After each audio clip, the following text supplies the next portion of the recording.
Salam olsun hər kəsə, salamlayıram hər birinizi. Bu dərsimizdə sizinlə funksional proqramlaşdırma haqqında danışacağıq. Funksional proqramlaşdırmanın prinsipləri haqqında, daha sonra tarixi haqqında sizə ətraflı məlumat vermiş olacağam. Sol tərəfə bağlayırıq buradan. Və burada qeyd etdiyim kimi bu dərsimiz nəzəri dərs olacaq. Yəni söhbət havasında olacaq deyə bilərik. İlk öncə funksional proqramlaşdırmanı başa düşmək üçün biz tarixə nəzər salmalıyıq. Mən dərsi bu hissələrə ayırmışam, yəni bu dərsi. İlk öncə tarixdən məlumat verəcəm. Daha sonra funksional proqramlaşdırmadan və günümüzdə istifadəsindən danışmış olacağam. Bunu başa düşmək üçün biz getməliyik 1931-ci ilə. 1931-ci ildə Kurt Gödel adında bir alim, baxın istəyirsiniz yazın bura adını da, istəsəz araşdıra bilərsiniz. Şəkli də buradadır. Allah rəhmət eləsin deyək. Baxın, burada Wikipediyadan da baxa bilərsiniz, müxtəlif mənbələrdən də baxa bilərsiniz. Kurt Gödel 1931-ci ildə belə bir yanaşma irəli sürdü, qeyri-tamlıq teoremi. Belə bir yanaşma irəli sürdü və bunu isbat da etmiş oldu. Yəni bu nə deməkdir? Qısa olaraq belə demək olar ki, riyaziyyatda müəyyən formullar var ki, onlar müəyyən mühit içərisində qeyri-dəqiqdir. Yəni qeyri-dəqiq dediyim cavabını ala bilmirik. Yəni biz buna tam olaraq deyə bilmərik ki, bunun cavabı var. Yəni tam olaraq inkar da eləyə bilmərik, təsdiq də eləyə bilmərik. Amma bu 1931-ci ilə qədər riyaziyyatda belə bir yanaşma var idi ki, riyaziyyat tamdır, dəqiqdir. Yəni bu hesablamalar və s. dəqiq nəticə çıxardır ortaya. Belə bir yanaşma var idi. Amma Gödel bunu isbat etdi ki, qeyri-tamlıq teoremi ilə isbat etdi ki, müəyyən formullar müəyyən mühitdə əslində tam deyil. Yəni cavab bizə cavab qaytara bilmir. Bu belə 1931-ci ildə bu yanaşma oldu. Daha sonra Alons Church adında, baxın yazdıram bura. Church adında düz yazmadıq heç. Aha, burada bu formada düzgün yazılışı. Baxın, burada da şəkli var. Buna da baxa bilərsiniz. Alan Turing, deməli, Alan Turingin, baxın bunu da yazıram bura. Turing haqqında inanıram ki, məlumatınız var. Bu Turingin müəllimidir. Doktorant müdafiəsində elmi iş rəhbəri olub da, belə deyə bilərik və eyni dövrlərdə yaşayıb. Bu hər üç şəxs də eyni dövrlərdə yaşayan insanlardır. 1931-ci ildə Gödel belə bir dediyim kimi yanaşma irəli sürdü ki, riyaziyyatda müəyyən formullar var ki, müəyyən mühitlərdə bunların cavabını ala bilmirik. Yəni tam olaraq deyə bilmirik ki, bunun cavabı var ya da yoxdur. İnkar da eləyə bilmirik, təsdiq də eləyə bilmirik. Belə bir yanaşma. Daha sonra Alons Church gəldi 1936-cı ildə, yəni bundan 5 il sonra. Belə bir yanaşma irəli sürdü. Biz müəyyən funksiyanı, yəni qarışıq funksiyanı fərqli funksiyalardan ala bilərik yoxsa yox. Baxın, buna function composition deyirlər. Yəni qarışıq bir funksiyanı müxtəlif kiçik funksiyalardan almaq. Və burada lambda deməli kalkulusunu irəli sürdü və yaratdı. Deməli bu Church bunu yaratmış oldu. Bu nə deməkdir bəs? Elmi terminləri deyirik, amma nə deməkdir bəs? Bu anlaşılır dildə desək bu hara gəlib çıxardır? Biz dedik axı Gödel dedi ki, müəyyən bir yanaşmalar var. Yəni Gödel numbers adlanır bu müəyyən numberlar. Deməli həmin numberlarla, yəni rəqəmlərlə, ədədlərlə bunu isbat etmiş oldu. Bu yanaşmanı, qeyri-tamlıq teoremini isbat etmiş oldu. Church gəldi dedi ki, mən funksiyalarla görəsən bunu edə bilərəm yoxsa yox. Yəni bir funksiya, baxın, müəyyən bir funksiyanı parametr kimi ala bilər. Baxın. Yəni bu nə deməkdir? Baxın, istəyirsiniz gəlin bura belə yazın. Düşünün ki, f, x var. Biz lambdanı keçmişik əslində. Bu mötərizədir indi bura, çox yaxşı yaza bilmədim. Düşünün ki, bu x plus 1-dir, elə deyil. Fx funksiyamız var. Hələ ki, baxın, funksional proqramlaşdırmanın demək funksiyaları deyil ha, bunlar mən yazdığım funksiyalar. Bu riyaziyyatdan söhbət gedir hal-hazırda burada. Bu bildiyimiz fx-dir və bu da bərabərdir x plus 1-ə. Yəni x-in yerinə qoysaq, bura yazıb hesablayacağıq. 3 versək bunun cavabı nə olacaq? 4 olacaq. Elə deyil. İndi bir dənə də düşünün ki, cx var burada. Baxın bu formada cx var. Bu formada. Bu da x kvadratıdır ya da kubudur məsələn. Bu formada yazıram. İndi mən bu cx-i, bu fx-a parametr kimi versəm nə olacaq son nəticə? F, c, x, 2 dənə mötərizə. Bərabər olacaq nəyə? Bu, baxın, x-in yerinə cx-i qoyacaq. Cx-in dəyəri nədir burada? X kubu deyil. Yəni bu x kubunu bu x-in yerinə yerləşdirəcək. Yəni olacaq x kubu plus 1. Elə deyil bəlkə? Bu function composition adlanır əslində. Nöqtə ilə də yazılır. F bu formada. Nöqtə dediyim, yəni bu formada boşluq. Bu belə də yazılırdı. Riyaziyyatda bunları keçmisiniz ümid edirəm. Bu function composition adlanırdı. Daha sonra lambda, daha doğrusu kalkulus da adlanırdı.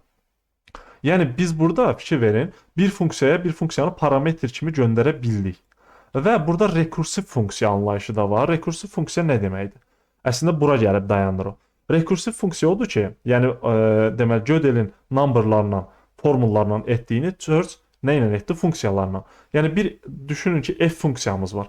Bu f funksiyasının öz içində həmin f funksiyasını çağırsaq biz, baxın, f funksiyasını, yəni burada fikir verdiniz ki, bir funksiyaya digər funksiyanı parametr kimi göndərə bildik. Elə deyil.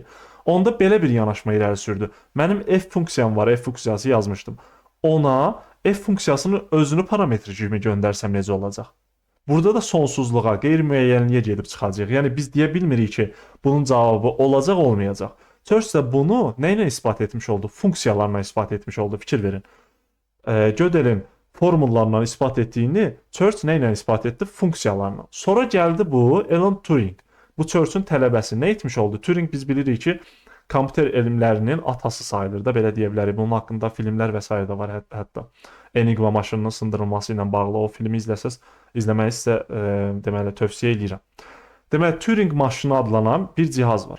Bu Turing maşınında bunu test etmiş oldu. Baxın, bunu əslində Turing maşınında yoxlamış oldu. Və burada da bu deməli qənaətə gəldi ki, yəni cavab olaraq bu yanaşma ortaya çıxdı ki, müəyyən alqoritmlər var ki, baxın, maşınlarda artıq müəyyən alqoritmlər var ki, bunların nəticələri bir cavab qaytarmaya bilər. Yəni nə inkar eləyə bilmərik, nə də təsdiq eləyə bilmərik biz bunu. Bunun cavabını. Aydındır? Yəni məsələn, dediyim kimi həmin funksiyanı rekursiv funksiya yazdıqda biz funksiyalar proqramlaşdırmada da ona değinəcəyik, onun haqqında danışacağıq.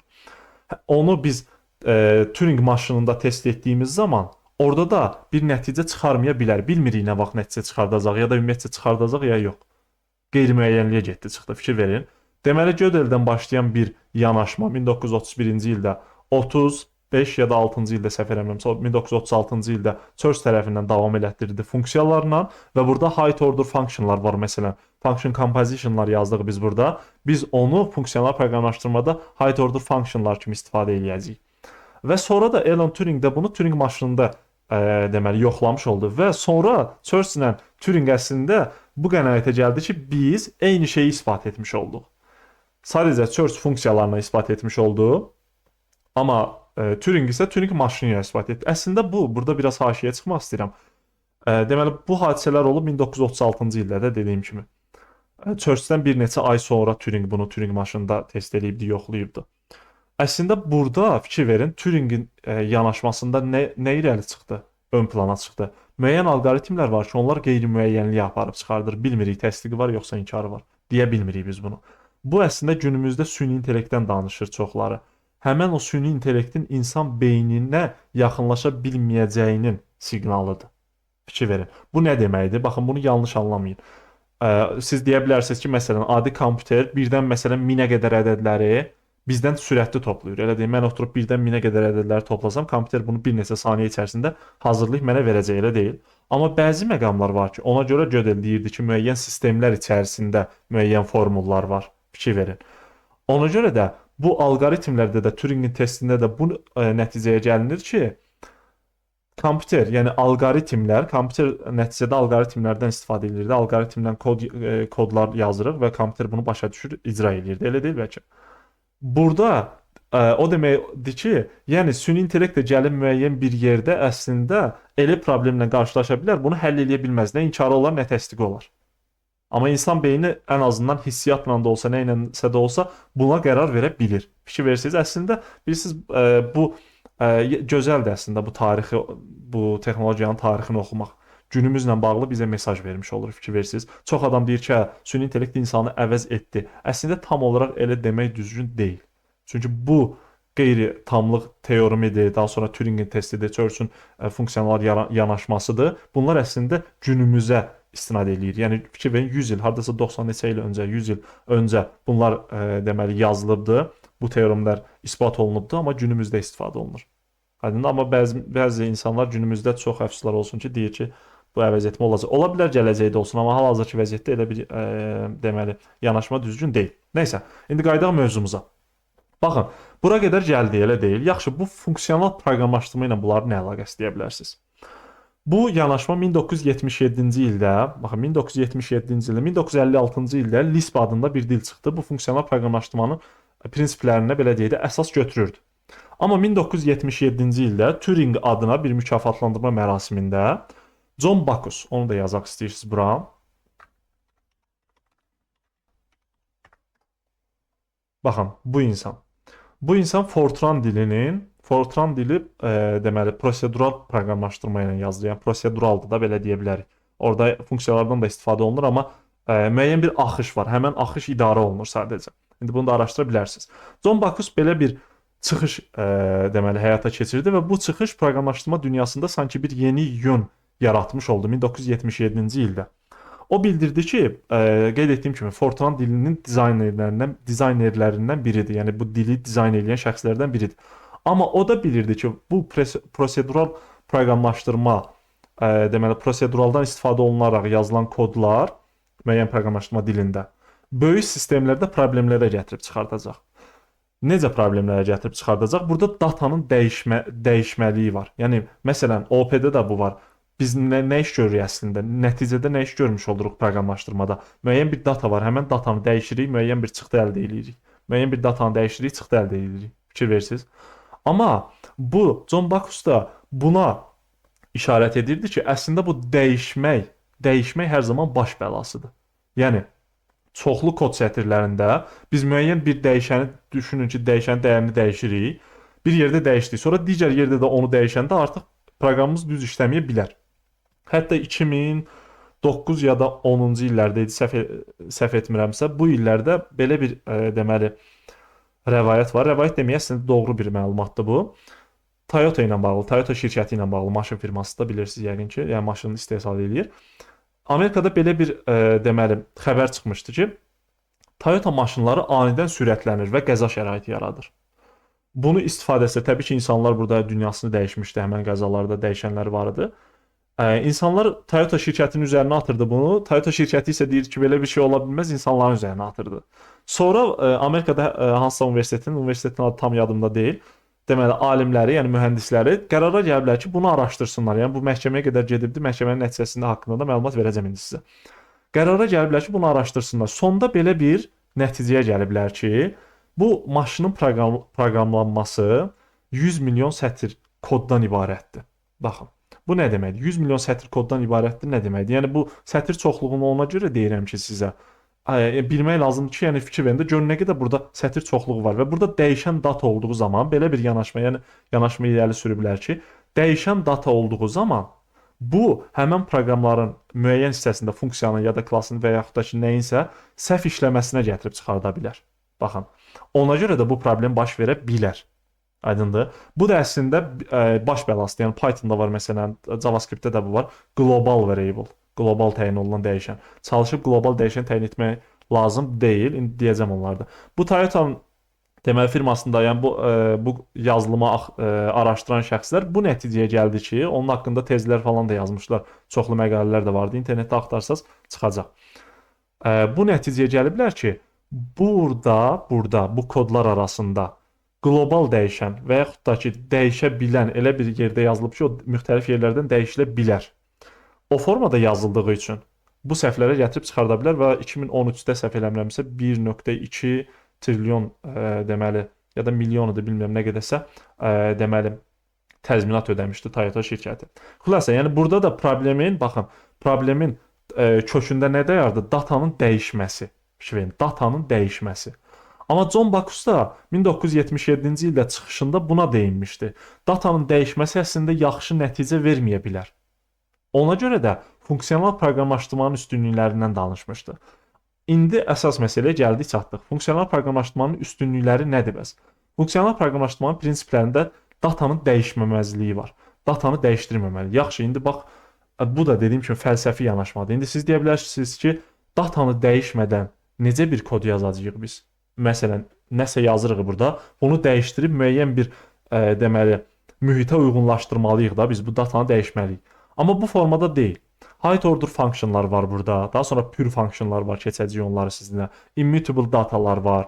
Bunlardan istifadə olunaraq side effektləri deməli kənara ataraq, bunlardan istifadə olunaraq əslində daha təmiz, daha pür kodlar yaza bilərik. Bu nə deməkdir? Prosedural proqramlaşdırmada side effektlər, yəni yan effektlər əslində üstünlük kimi qəbul olunub, istifadə olunurdu. Amma funksional proqramlaşdırma bunun tam əksini iddia elədi. Yəni datanın dəyişməməzliyi üstünə əslində qurulmuş oldu sistem. Yəni biz düşünün ki, x yazdıq, x bərabərdir 5 yazdıq. İndi bunu bir növbəti dərsdə pür funksiyalar haqqında danışanda ətraflı göstərəcəm. Düşünün ki, biz bir x təyin etdik, x bərabərdir 5, elə deyil. Mən bu x-i sonradan dəyişdirdim aşağıda. Sonradan dəyişdirdim onun dəyərini. Onu başqa bir yerdə çağıranda artıq o 5 kimi davranmayacaq da, fikir verin, başqa dəyər kimi davranacaq. Bu da düzgün istifadənin olmamasına gətirib çıxardacaq.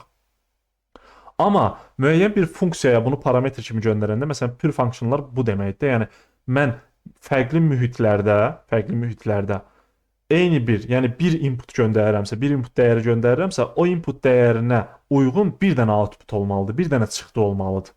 Yəni 5 göndərirəmsə, nəticə 10 çıxırsa, bunu yerdə göydə harda eləsəm, 5 göndərəndə həmişə 10 çıxmalıdır. O funksiyanın nəticəsi. Aydındır? Amma kənarda təyin etdiyim zaman bu hər zaman belə olmur. İndi dediyim kimi pür funksiyalarda bunu izah etmiş olacağam sizə.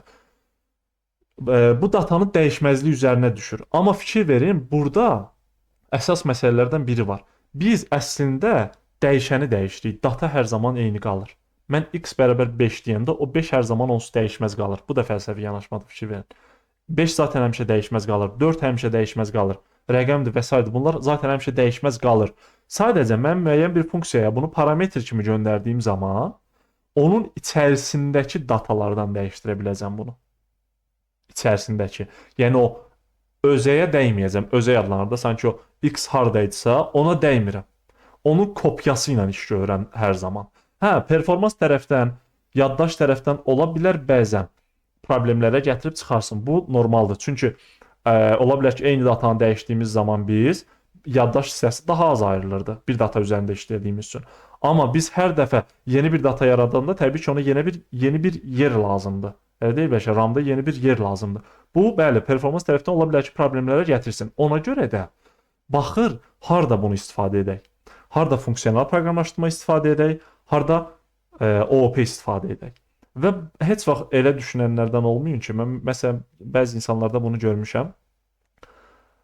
Funksional proqramlaşdırma yaxşıdır, OOP pisdir. Ya da OOP yaxşıdır, funksional proqramlaşdırma pisdir. Bilirsiniz, bu insanlar, baxın, bu insanların sayəsində yaranıbdı deyə bilərik. Yəni günümüzə qədər gəlibdi deyə bilərik və proqramlaşdırma sayəsində yön verən icadlardır deməyim, amma fikirlərdir bunlar, məntiqlərdir. Buna pisdir demək heç düzgün deyil. Heç, çünki ortada bir əziyyət var və bu günə qədər bu yanaşmalar gəlib çıxırdı. Heç bir uğuru olmayan bir insan durub deyir ki, bu pisdir. Elə bir insanlardan qətiyyən olmuyor. Və yaxud da ki, hansısa proqramlaşdırma dilini pis deyən insanlar. Java pisdir, C# yaxşıdır, nə bilim, Scala yaxşıdır, digəri Go pisdir.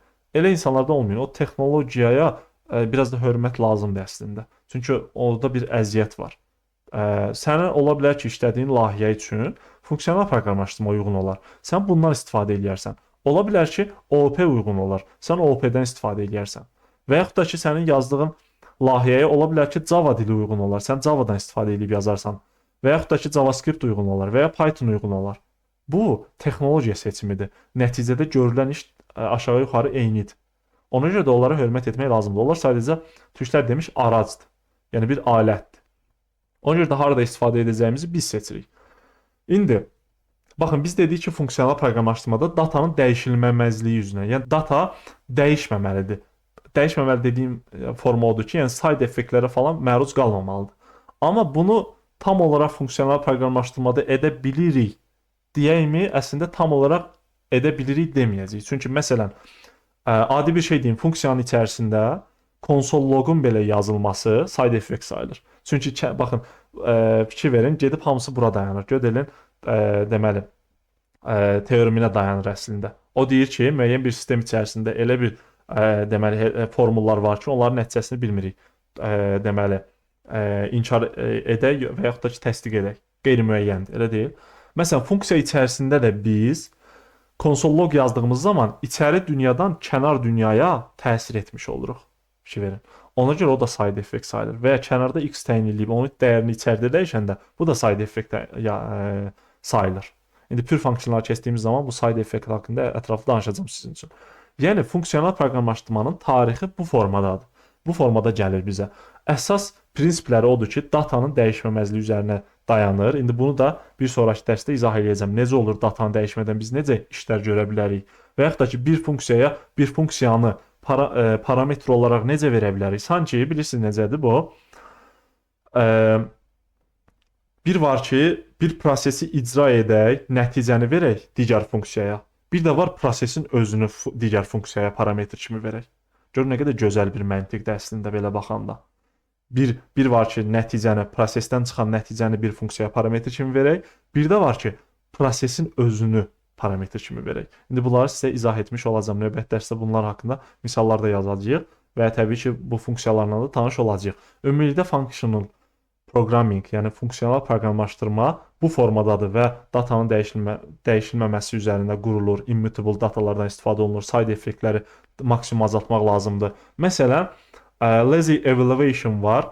Bu deməli React-da lazy loading var. Onunla eyni şeydir. Baxın, React 2010 neçənci illərdə səhv eləmirəmsə yox, dəqiq OOP-dən istifadə olunaraq, yəni klasslardan istifadə olunaraq yazılırdı. Amma sonradan keçdi functional programming-ə. Və artıq orada yəni React ən bariz örnəyidir deyə bilərik də bu formada. Yəni bunlardan istifadə etməkdə, side effektlərdə və s. Amma side effektlər dediyim kimi bunu yadda saxlamaq lazımdır ki, tam olaraq əngəllənə bilir deməyimiz əslində düzgün olmaz. Çünki biz məsələn backend yazırıqsa, database-ə bağlanırıqsa, əslində kənara təsiri yenə var burada. Və yaxud da ki, bir data gəlir bizə, nəsə istifadəçi bir input daxil edir. Burada yenə də kənardan təsirlər var, side effektlər var. Ona görə tam qapalı formada istifadə olunur deməyimiz yanlış olar əslində. Belə, functional programming haqqında bu qədər. İndi bir sonrakı dərsdə danışacağıq pre-functionlar haqqında, higher order functionlar haqqında və digər prinsiplər haqqında ətraflı sizə məlumat vermiş olacağam. Çalışdım ki, bu dərsimizdə nəzəri məlumatları sizə təqdim edeyim, bu şəxslər haqqında məlumat verim. Çünki mən sevirəm belə deməli mövzuları öyrəndiyim zaman istənilən bir sahədə hər hansı bir şey araşdırdığım zaman onun tarixinə də istinad edirəm ki, necə olub, tarixdən necə gəlir. Bunu bilmək çox gözəldir əslində. Yəni çalışın sırf maddi tərəfdən ya da müəyyən bir deməli hisslər üçün proqramlaşdırma sayəsində, yəni bir şeyi öyrənməyin. Çalışın onu sevin. Mən də bu formada, yəni çalışıram ki, bu tarixinlə də maraqlanım. Mən bunları öyrəndiyim zaman da araşdırmışdım. Sonra mənim üçün də təkrar oldu əslində. Təkrardan baxdım, bu insanlar haqqında təkrar məlumatlara baxdım.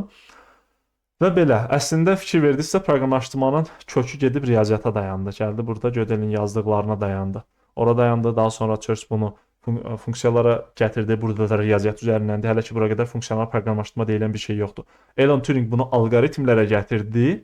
Ondan sonra artıq bu, dediyim kimi, müxtəlif dillərdə, Lisp-də və sair dillərdə istifadə olundu. Amma elə dillər var, məsələn, Go-dur, Kotlin-dir.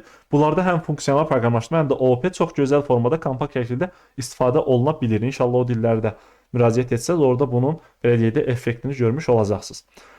Bu qədər. Bu dərsimizdə funksional proqramlaşdırma haqqında danışdıq. Növbəti dərsimizdə artıq fərqli mövzuna, yəni funksional proqramlaşdırmanın prinsipləri ilə davam etmiş olacağıq. Növbəti dərsdə görüşək.